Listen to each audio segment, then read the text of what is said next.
Hello students, MP TET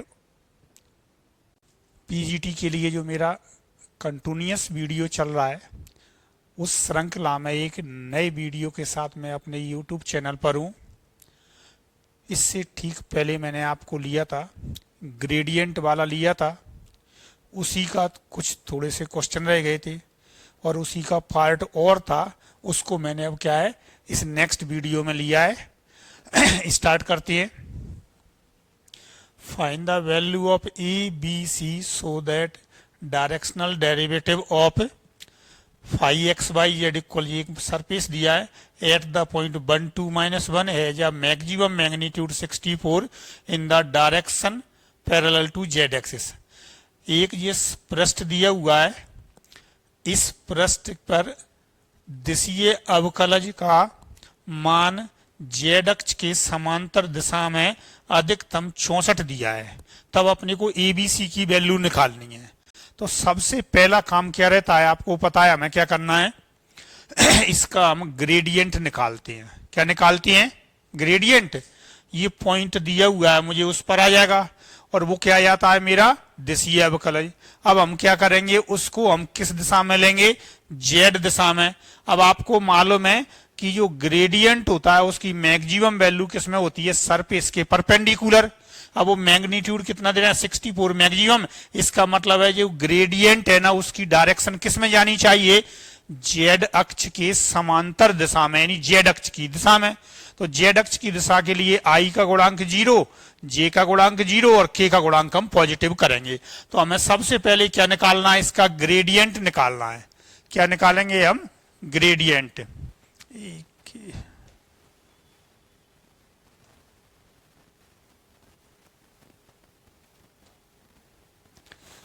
इसका हम gradient लेंगे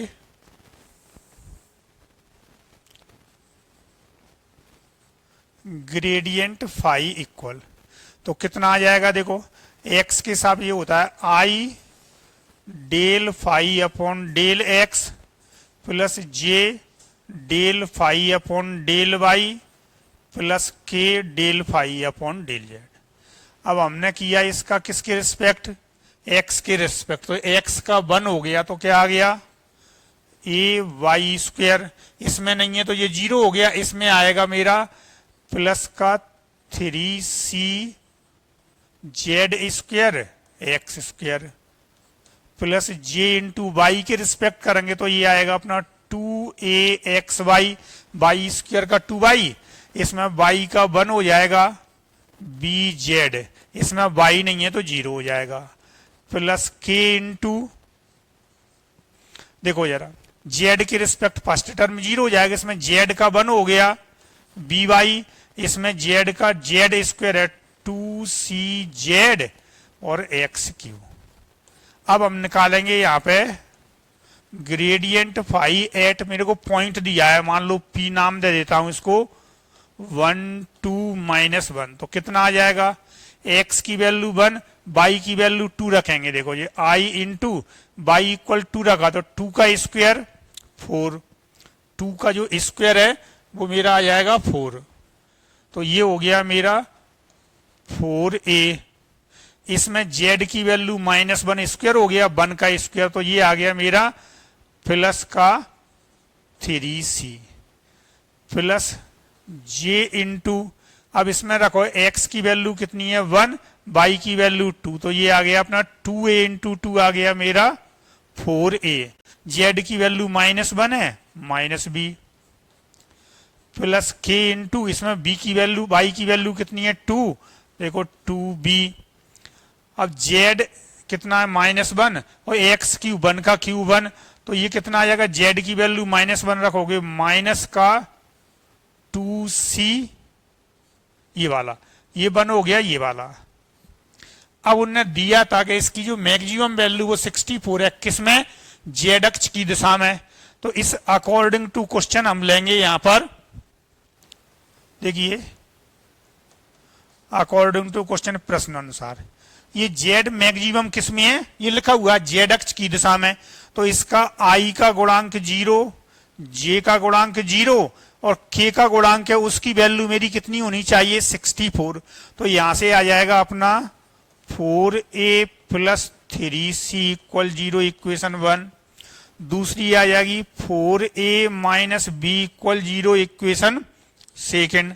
और थर्ड मेरा आ जाएगा 2b माइनस 2c इक्वल लूंगा 64। तो 2 से इसको डिवाइड कर दो, b माइनस सी इक्वल आ गया 32। अब हमें इन तीनों इक्वेशन को सॉल्व करना है। ये बी और सी में है तो इससे हम क्या कर सकते हैं, ए को एलिमिनेट कर देते हैं। 4a एलिमिनेट हो जाएगा। देखो 1 में से 2 को माइनस किया तो कितना आ गया, ये कैंसिल हो गया मेरा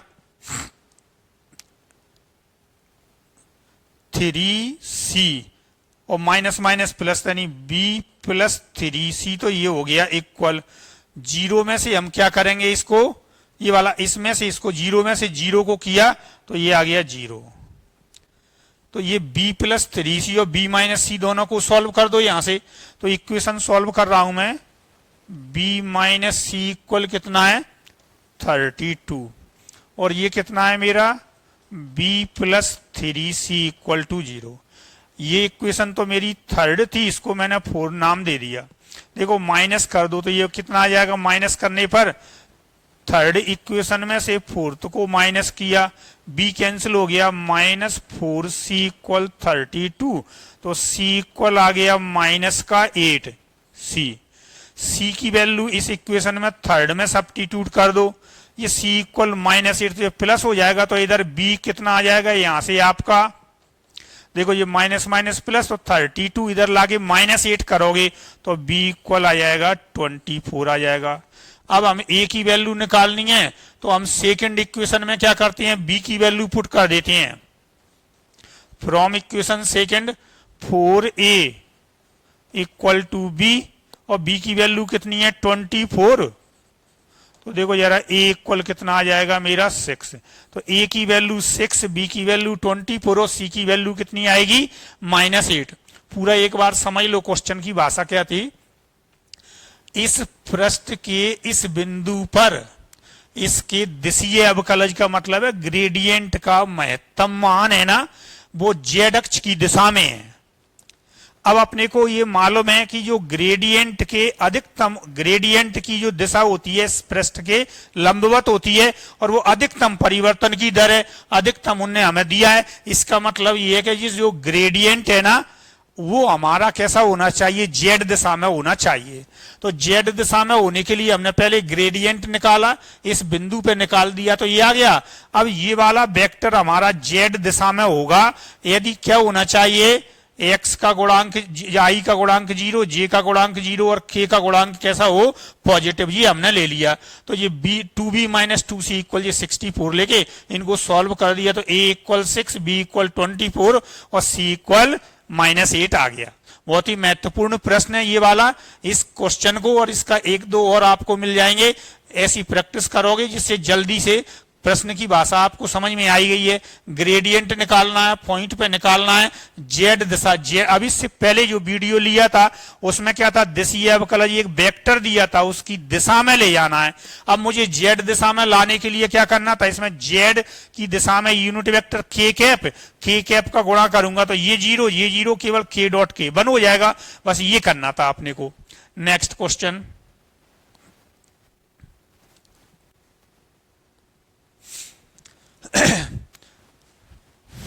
find the angle between surface this and this.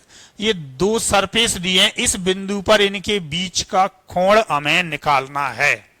तो मैं आपको बता देता हूं, कोई भी दो सरफेस दिए होते हैं, कोई भी दिए हो, हमें क्या करना है, इनके बीच का कोण निकालना है।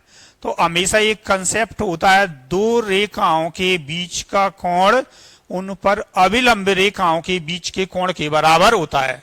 तो अब दो सरफेस ये वाले हैं, मान लिया ऐसे मैंने इस तरीके से ले लिया, कोई सरफेस ऐसे मिल रहा है। तो इन सरफेस में हमारे पास ऐसी कोई वो नहीं है, पैरामीटर जिसके द्वारा हम कोण निकालें, तो हम क्या करेंगे, इस वाले पृष्ठ पर जो लंबवत सदिश है वो लेंगे, इस पृष्ठ के लंबवत जो सदिश है उसे हम लेंगे। जैसे मान लिया इस पृष्ठ के लंबवत सदिश है, इस पृष्ठ के लंबवत सदिश ये, तो इन दोनों के जो बीच का कोण आएगा वही कैसा होगा, इन दोनों सरफेसों के बीच के कोण के बराबर होगा। अब किसी पृष्ठ के लंबवत सदिश कैसे निकालते हैं, ग्रेडियंट निकालती हैं। तो देखो हम क्या करेंगे, पहले इसका ग्रेडियंट निकालेंगे, फिर हम क्या करेंगे, इसका ग्रेडियंट, इस पॉइंट पर दोनों के बीच का हम क्या निकालेंगे, कोण निकाल देंगे। तो पहले मैं ग्रेडियंट निकाल रहा हूं, यहां पे ग्रेडियंट φ1, तो इसका x के सापेक्ष किया 2xi प्लस, देखो वाई जेड 0 हो गए, 2yj और प्लस का 2zk, ये आ गया। अब मैंने ले लिया यहां पे ये ग्रेडियंट φ1 एट, ये पॉइंट को p नाम दे देते हैं हम, p, इसमें x की वैल्यू 2 रखोगे तो ये आ गया मेरा 4i, y की वैल्यू -1 रख दी तो 2j, और z की ये आ गई तो ये 4k, तो मेरा ये आ गया। तो ये ग्रेडियंट आ गया, ये वाला सदिश। इसको मान लिया मैंने वेक्टर a मान लिया, इसको क्या मान लिया है हमने, वेक्टर a मान लिया ये। अब ले रहा हूं मैं ग्रेडियंट φ2 को ले रहा हूं, तो ये कितना आ जाएगा मेरा, 2xi प्लस 2yj, z का तो 0 है ही, इसमें कोई दिक्कत इतना ही आएगा, प्लस 0 के। अब यहां पर ले रहे हैं हम ग्रेडियंट φ2 एट p निकालेंगे, तो इसमें x की वैल्यू 2 रखोगे 4i, y की वैल्यू ये माइनस का 2j, ये वैल्यू, इसको मान लिया मैंने b। अब इन दोनों सदिशों के बीच का कोण है, यानी दोनों ग्रेडियंट जो वेक्टर है उनके बीच का कोण है वो सरफेस के बीच का एंगल हो जाएगा, तो हमें इनके बीच का कोण निकालना है। तो फॉर्मूला क्या होता है, cos theta equal a dot b upon mod a और मोड b। अब इन दोनों का डॉट करेंगे, i वाले का i में तो 4 का 4 यानी ये 16 हो जाएगा, j का इसमें किया तो ये प्लस का 4, और इसमें j नहीं है तो 0 यानी ये 0, अपॉन में रूट, इसका क्या करोगे मैग्नीट्यूड रूट 4 का स्क्वायर प्लस 4 का स्क्वायर, 16 दूनी 32 और 4 कितने हो जाएंगे 36, तो ये हो जाएगा अपना, देखो 4 4 तो ये हो गया अपना, तो 16 दूनी 32 और 4 36, ये हो गया। और इसका मैग्नीट्यूड कितना आएगा, 16 और 4 20, ये हो गया मेरा 20 upon 6 into root 20, 20 upon root 20 कितना होता है, रूट का 20 होता है, रूट 20 अपॉन 6। अब इसको हम क्या कर सकते हैं, 4 इंटू 5 यानी 2 रूट 5 अपॉन 6, तो यहां से मेरा थीटा इक्वल आ जाएगा कॉस इनवर्स 2 से इसको कैंसिल कर दो तो कितना आ गया, रूट 5 अपॉन 3, यानी इन दोनों जो पृष्ठ है उनके बीच का कोण, यानी कि दो सदिशों के बीच का कोण। सदिश कौन कौन सी हैं, दोनों पृष्ठों के, ये वाला इस बिंदु पर इस पृष्ठ का इस पृष्ठ का जो ग्रेडियंट आया था हमारा, एक सरफेस ये दिया है दूसरा ये दिया है, दोनों के ग्रेडियंट इस पॉइंट पे निकाल दिए, वो मेरे दो वेक्टर बन गए, उन दोनों के बीच का कोण निकाल दिया, तो ये आ गया theta equal cos inverse root 5 upon 3।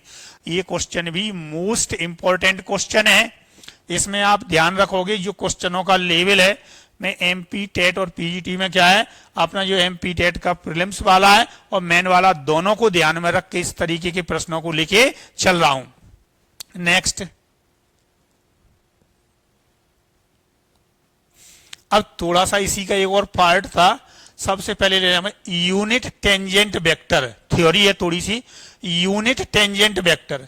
अब ये क्या होता है, सबसे पहले ये तो आपको पता ही है कि हम कोई भी वक्र दिया है उसके किसी बिंदु पर कोई पॉइंट दिया हुआ है तो उस पर जो डायरेक्शन है वो टेंजेंट के अलोंग में होती है, तो इसी टेंजेंट के अलोंग में हमें लेना है यूनिट टेंजेंट वेक्टर।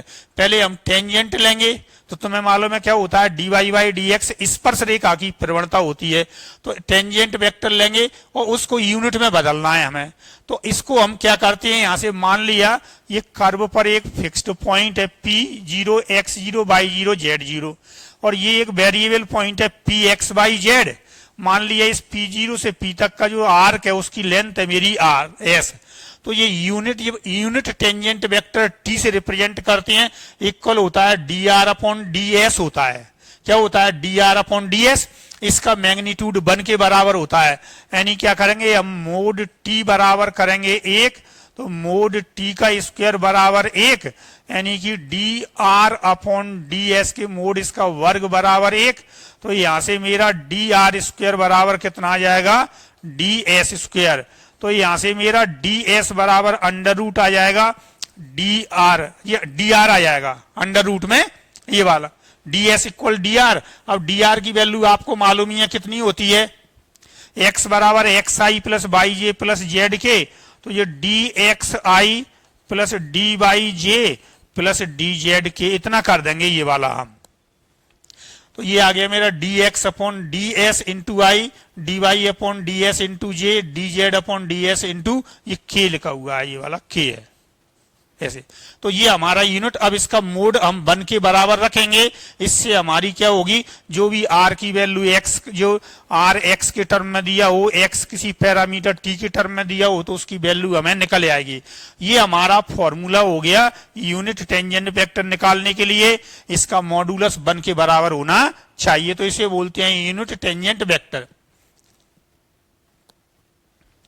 दूसरा, अब tangent plane and normal to a surface. Tangent plane और नॉर्मल लाइन, अब कोई भी सरफेस हमें ये दिया हुआ है, जैसे सपोज करो इसके किसी पॉइंट पर हमें क्या करना है, एक प्लेन लेना है ये वाला, तो जो इसको स्पर्श करे, जैसे ये मेरा कोई कर्व है और ये एक सरफेस ये दिख रहा है ऐसे इस तरीके से, तो ये स्पर्श कर रहा है, तो इसे बोलते हैं हम टेंजेंट प्लेन यानी स्पर्श तल हिंदी में। और नॉर्मल लाइन, उसी जो जहां पे ये टच कर रहा था मुझे, उसी पर जो परपेंडिकुलर लाइन यानी जो टेंजेंट प्लेन का नॉर्मल होगा वो मेरी नॉर्मल लाइन होगी इस सरफेस के लिए। तो क्या होता है, सरफेस है मेरा phi x y z equal c कोई भी दिया है, इस पर एक पॉइंट है p r zero equal x zero i plus y zero zero j plus z zero के। तो इक्वेशन ऑफ टेंजेंट प्लेन होता है मेरा, तो ये क्यों, देखो r minus r zero dot gradient phi equal zero. ये क्यों होता है, ये वाला पॉइंट तो मेरा क्या है, पी है, पी जीरो है, ये मैंने लिया है। इसी सरफेस पे कहीं पे, ये पूरा सरफेस है अपना ये वाला ऐसे, इस पर कोई एक पॉइंट ले लिया मैंने p variable point r, p zero और पी को मैं मिला दूं, जैसे ये लाइन ये वाली मैंने क्या कर दी, मिला दी, जैसे ये सरफेस है इस पे ये लाइन मिला दी। अब यहां से मेरा जो प्लेन दूसरा जब इसको टच करेगा, तो अब आप देखिए कि आर माइनस आर जीरो लिया है ये वाला, ये तो मेरा सरफेस में आएगा, और ग्रेडियंट जो निकाला है वो सरफेस के परपेंडिकुलर आएगा।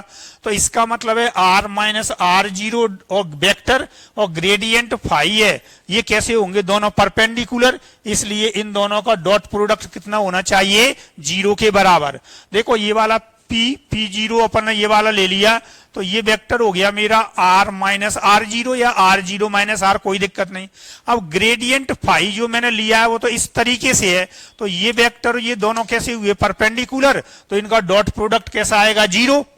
और वही मुझे नॉर्मल लाइन लेनी थी, तो नॉर्मल में क्या होगा, आर माइनस आर जीरो और ग्रेडियंट फाई लूंगा मैं, तो इन दोनों का क्रॉस प्रोडक्ट करूंगा मैं, क्या करूंगा, क्रॉस प्रोडक्ट ये वाला। तो नॉर्मल लाइन मेरी ये है, मतलब ये कैसी रहेगी मेरी नॉर्मल लाइन, तो ये हमें मिलेगा r minus r zero cross gradient phi, यानी इन दोनों का जो क्रॉस प्रोडक्ट है, क्योंकि क्या होगा, नॉर्मल लाइन मेरी इस तरीके से रहेगी ये वाली, और मेरा पॉइंट कौन सा रहेगा, ये वाला जो पी जीरो जो पी लिया है वो कहां पर है, नॉर्मल लाइन पर है, किस पर, नॉर्मल लाइन। जैसे ये मेरी, ये तो ग्रेडियंट फाई हो गया, अब यहाँ पे मेरा नॉर्मल लाइन ये वाली है, तो मेरा पी पॉइंट यहाँ पर है, तो ये आर माइनस आर जीरो ये वाला और जो ग्रेडियंट फाई दोनों कैसे हो जाएंगे, पैरेलल, इसलिए इनका क्रॉस प्रोडक्ट कितना आएगा, 0 के बराबर आएगा।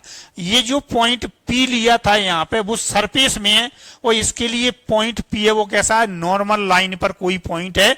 तो हमें equation of tangent plane r minus r zero dot gradient phi equal 0 और normal line r minus r zero cross gradient phi equal 0, जहां पॉइंट जो पी है वो सरफेस पर है कोई, और ये वाला नॉर्मल लाइन पर होता है।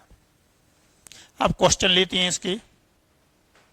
देखो ये दिया, find the equation of tangent plane and normal line to the surface this at the point this. क्या निकालना है हमें? सबसे पहले तो हमें ये दिया है तो ग्रेडियंट फाई, इसको मैं फाई से रिप्रेजेंट कर देता हूं। देखो जरा, ये हो गया मेरा x square plus y square plus z square minus 25 equal 0। गोले का समीकरण है, इक्वेशन ऑफ स्फीयर। इसका ग्रेडियंट फाई निकालोगे आप, gradient phi x y z के सिंगल सिंगल टर्म है तो पूरा पहले एक्स के सापेक्ष आंशिक अवकलन 2xi 2yj प्लस 2zk। अब यहां पे ले रहा हूं मैं ग्रेडियंट फाई एट पॉइंट कौन सा है? ये p नाम दे दिया मैंने इसको, p ये वाला। तो देखो जरा x की वैल्यू 4 रख दो तो 8i, y की वैल्यू 0 0j और ये मेरा 6k। तो ये आ गया मेरा 2 कॉमन ले लिया मैंने 4i प्लस 3k, तो ये हो गया। ठीक है, r0 पॉइंट मुझे क्या दिया है? r0 वेक्टर है मेरा ये वाला 4i plus 0j plus 3k, that is 4i plus 3k, ये वाला हो गया मेरा। ये तो इससे निकाल दिया था मैंने। अब equation of tangent plane, equation of tangent plane लेंगे तो r minus r0 dot gradient phi equal to 0। तो ये r माइनस, ये लिखा है r माइनस r0 मेरा ये लिखा हुआ है कितना? 4i plus 3k। ये वेक्टर इक्वेशन है, ये ध्यान रखना। डॉट ग्रेडियंट कहां लिखा है मेरा? ये वाला कितना है? 2 इंटू कितना है? 4i plus 3k equal 0। 2 को इधर डिवाइड कर दो, अब इतना छोड़ देना, या इसका इसमें मल्टीप्लाई करोगे तो r dot 4i plus 3k, ये माइनस को इधर ले जाओगे, इसी का इसी में डॉट करोगे 4i प्लस 3 का, तो ये 16 धन 9 बराबर 25। तो ये मेरा आ गया यहां पे किसकी इक्वेशन आ गई? किसकी इक्वेशन है? इक्वेशन ऑफ टेंजेंट प्लेन की ये इक्वेशन हो गई अपनी। ऐसे r dot this equal to 25, ये आ गया। अब नॉर्मल लाइन की इक्वेशन निकालनी है। किसकी निकालनी है? नॉर्मल लाइन की। तो नॉर्मल लाइन के लिए मान लिया जो पी आर है, इसमें था मेरा जो r पॉइंट, ये वाला पोजीशन वेक्टर ऑफ r जो लिया है ना, एक पॉइंट p मैंने, let p r be any point on the surface then equation of tangent plane. माना कि इस पृष्ठ पर पी आर कोई बिंदु है, तब इस स्पर्श तल का समीकरण r minus r0 dot gradient phi equal to 0 हो जाएगा। अब इसमें जो पी आर पॉइंट लेंगे वो लेंगे किसी नॉर्मल लाइन पर। माना कि पी आर अभिलंब रेखा पर कोई एक बिंदु है, let p r be any point on the normal line, then equation of normal line r minus r0 cross gradient phi equal to 0। ये आपका यहां से आ जाएगा। तो कितना मिल जाएगा मुझे? देखो यहां से r cross gradient phi equal r0 cross gradient phi, ये आ जाएगा। अब देखो r0 तो मेरा यही वाला रहेगा और ग्रेडियंट फाई आपको मालूम है, देखो ग्रेडियंट फाई और ये दोनों सेम आ रहे हैं, तो इन दोनों का क्रॉस प्रोडक्ट तो मेरा ये वाला 0 आएगा। तो ये कैसा हो गया? 0। और r मेरा ये लिखा, r क्रॉस ग्रेडियंट मेरा ये वाला लिखा था 2 इंटू कितना है? 4i है, sorry 4i plus 3j equal 0। 2 से डिवाइड कर दो तो r cross 4i plus 3j equal 0। ये आ गया अपना क्या? जो नॉर्मल है मेरा नॉर्मल लाइन, उसकी इक्वेशन आ जाएगी। नेक्स्ट क्वेश्चन,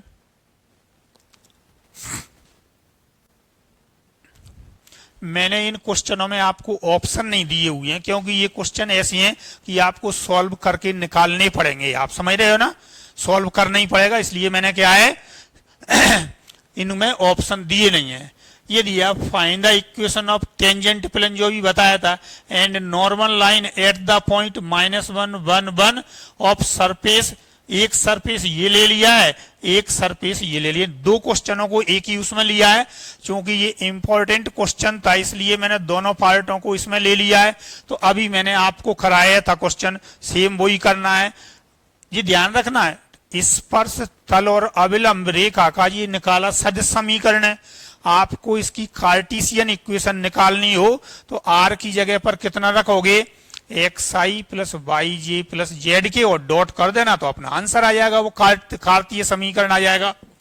अब देखिए जरा यहाँ पे मैंने आपको ये दिया हुआ है, देखो भाई, ठीक है। हमें क्या करना है, इस पर निकालना है। इसमें से एक मैं बता देता हूं आपको। सबसे पहले तो ग्रेडियंट ही निकालना पड़ेगा आपको। क्या निकालना है, ग्रेडियंट एफ। जैसे ये वाला लिया तो इसका एक्स के सापेक्ष इसका और इसका होगा तो क्या बनेगा, ब्रैकेट में वाई प्लस जेड, और जे इंटू वाई के सापेक्ष इन दोनों का किया एक्स प्लस जेड, और प्लस के इंटू जेड के सापेक्ष इन दोनों का एक्स प्लस वाई। अब निकालेंगे हम यहाँ पे gradient F eight the point P. मान लो ये मेरा पी पॉइंट है ये वाला, तो इस पॉइंट पी पे तो सबसे पहले देखो वाई प्लस जेड करोगे, वाई प्लस जेड तो 2i। अब x प्लस जेड हो जाएगा मेरा 0 और x प्लस वाई भी मेरा कितना आ जाएगा 0, ये के, तो केवल कितना आ गया मेरा 2i, तो ये ग्रेडियंट आ गया। समझ रहे हो। अब मुझे इक्वेशन निकालनी है, क्या, इक्वेशन ऑफ टेंजेंट प्लेन। तो ये होता है r minus r zero dot gradient f equal 0। तो ये कितना आ जाता है, r dot gradient f equal r0 dot gradient f. तो ये आ गया मेरा r डॉट ग्रेडियंट कितना है मेरा, ये लिखा है देखो जरा कितना आ गया था 2i, r0 आपके सामने ये लिखा हुआ है। तो ये कितना हो जाएगा मेरा माइनस आई प्लस जे प्लस के डॉट ग्रेडियंट कितना था 2i। आई वाले का आई में किया -2, जे और के 0 हो गए। तो ये आ गया r डॉट 2i बराबर -2, that is r dot i बराबर -1। ये आ गया मेरा इक्वेशन ऑफ टेंजेंट प्लेन आ जाएगा। अब आपसे ये पूछा हो कि क्या निकालना है, हमें कार्तीय समीकरण पूछा है इसका, तो हम r की जगह एक्स आई प्लस वाई जे प्लस जेड के करेंगे। अब बताओ जरा, इसमें एक्स आई प्लस वाई जे प्लस जेड के में i का डॉट करोगे तो केवल x का टर्म मिलेगा, तो ये आ जाएगा मेरा, और x इक्वल टू आ गया -1। क्या आ गया, x इक्वल -1। अब मान लिया और डिटेल पूछा जाए, मेरे जो वाई जेड तल होता है उसका समीकरण कितना होता है, equation of y z plane x equal to 0। अब ये x इक्वल कॉन्स्टेंट है तो ये क्या आ गया मेरा, जो इसका स्पर्श तल है वो वाई जेड तल के समांतर है, यानी जो tangent plane parallel to y z plane. मान लो क्वेश्चन ऐसा होता ये वाला कि इसका जो किसके पैरेलल है, तो यहाँ पे देखो क्या आ रहा है, मतलब इस जो मतलब क्वेश्चन इस टाइप से होता सेम यही वाला, tangent plane are parallel to x y plane, parallel to y z plane, parallel to z x plane, और नन ऑफ दीज। तो ये किस में आ जाएगा, वाई जेड तल के समांतर आएगा। समझ में आ गया। इसका आप स्वयं कर लें ये दूसरे वाले पार्ट के लिए। Next, find the directional derivative of the function phi equal, ये दिया है along the tangent to the curve, tangent to the curve, ये वाला x equal t, y equal t square, z equal t cube at 1 1 1, ये वाले point पर। अभी मैंने आपको यूनिट टेंजेंट वेक्टर बताया था। यूनिट टेंजेंट वेक्टर में क्या बताया था मैंने, t इक्वल था कितना था, D t upon D R upon d s, ये लिया था। तो ये आ गया था अपना D x upon d S I plus and so on.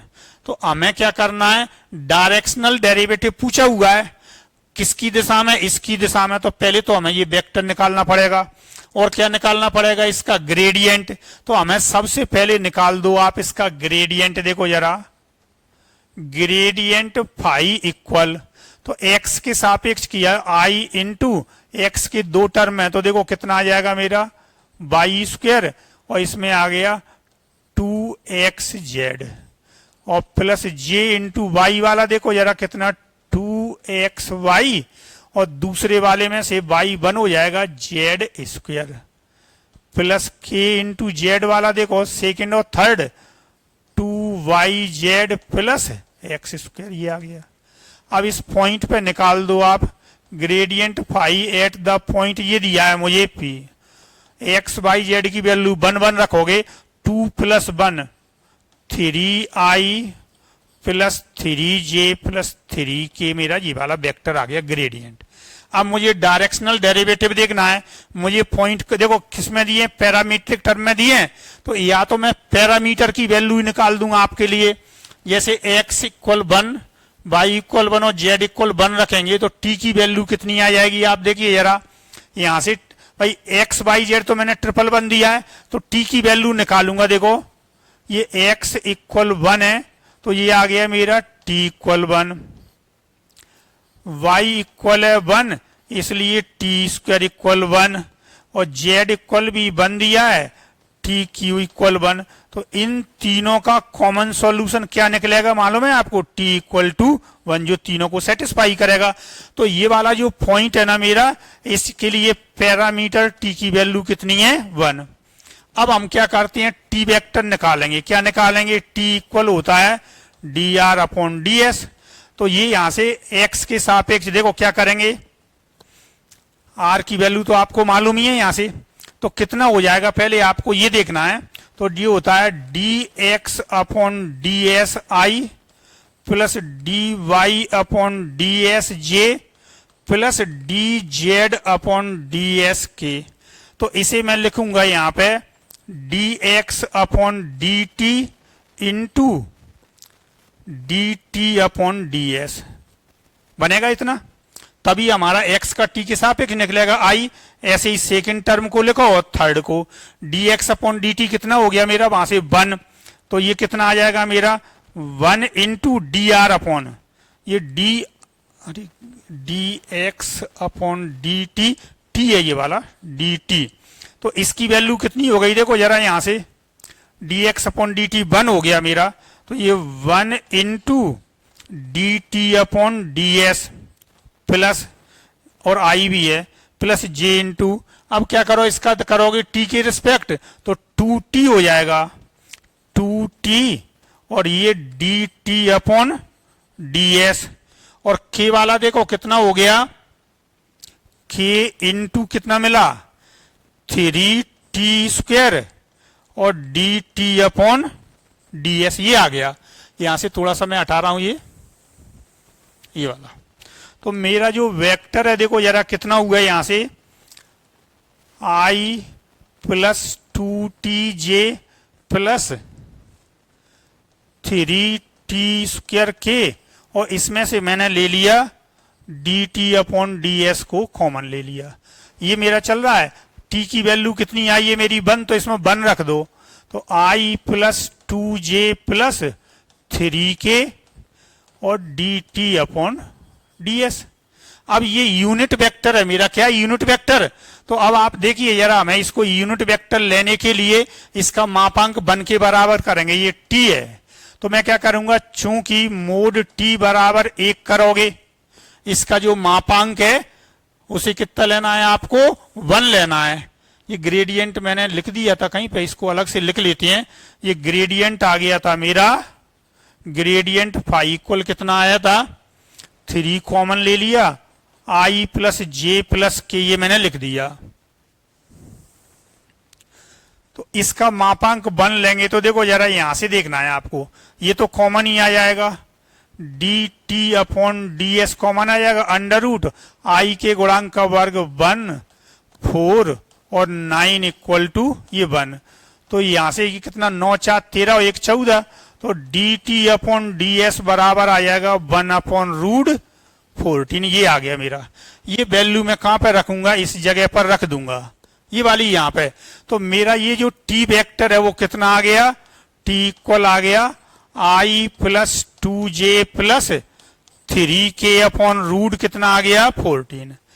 देखो सबसे पहले क्या किया, ग्रेडियंट का मान निकाल दिया। अब मुझे निकालना था उसके एलोंग में यूनिट वेक्टर निकालना था। क्या निकालना था, यूनिट वेक्टर। फॉर्मूला होता है T equal D R upon d S. तो ये मैंने लिख दिया, चूंकि टी का फंक्शन था तो d x upon d t और d t upon d s. ये पॉइंट इसमें सब्स्टिट्यूट कर दिया, मापांक 1 लेके d t upon d s की वैल्यू अपनी निकल आई। अब मुझे दिशीय अवकलज पूछा, डायरेक्शनल डेरिवेटिव किसकी दिशा में, ये सदिश टी की दिशा में। तो आप लोगों को ये मालूम ही है कि जब हम क्या करते हैं, दिशीय अवकलज निकालते हैं यानी प्रोजेक्शन निकालना है, तो अभीष्ट दिशीय अवकलज कितना आ जाएगा, ग्रेडियंट फाई डॉट टी आ जाएगा। ये तो यूनिट वेक्टर हो ही गया। अब देखो जरा ग्रेडियंट कितना था, 3 into i plus j plus k, और टी मेरा कितना लिखा हुआ है, ये i plus 2j plus 3k upon root 14। अब देखो जरा 3 अपॉन रूट 14 तो ये हो गया आई वाले का आई में, जे का जे में और के का के में। तो ये कितना हो गया 5 6 और 6 तिया 18। तो ये आ जाएगा 18 अपॉन रूट 14 आ जाएगा। यानी कि इसका दिशीय अवकलज टेंजेंट यूनिट टेंजेंट वेक्टर है उसकी दिशा में क्या आएगा, 18 अपॉन रूट 14 आएगा। नेक्स्ट क्वेश्चन, ये इतने ही थे क्वेश्चन इसमें। ये मैंने ग्रेडियंट वाला जो पार्ट था वो इस वीडियो के साथ में आपको कंप्लीट कर दिया है।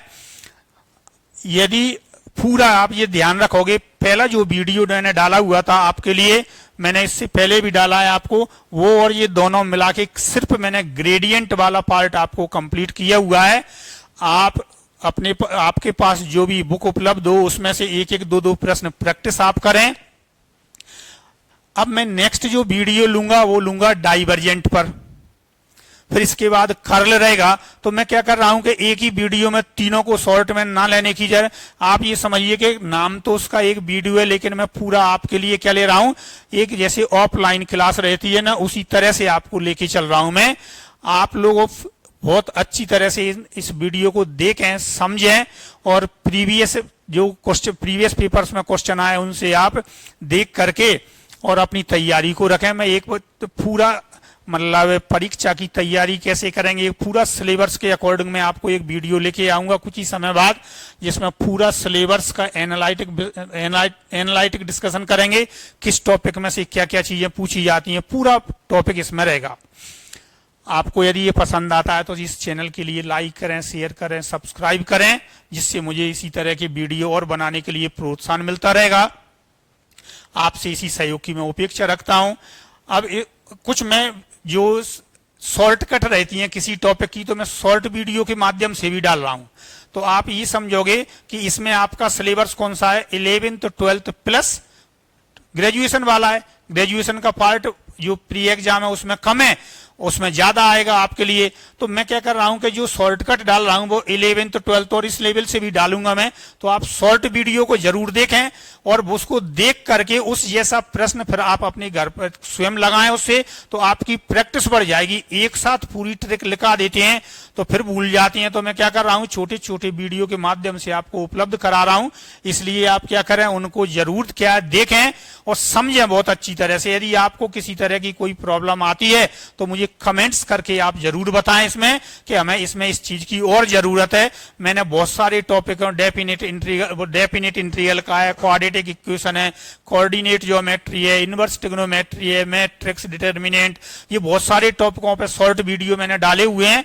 तो आप उन पर चैनल पर जाकर के उनको सर्च करें और देखें कि क्या है उसमें। अभी मैं लगातार क्या दोनों तरह की लॉन्ग वीडियो और शॉर्ट वीडियो डाल रहा हूं, तो दोनों तरह की वीडियो को आप क्या करें, अच्छी तरह से वॉच करें और अपनी स्टडी रखें। धन्यवाद।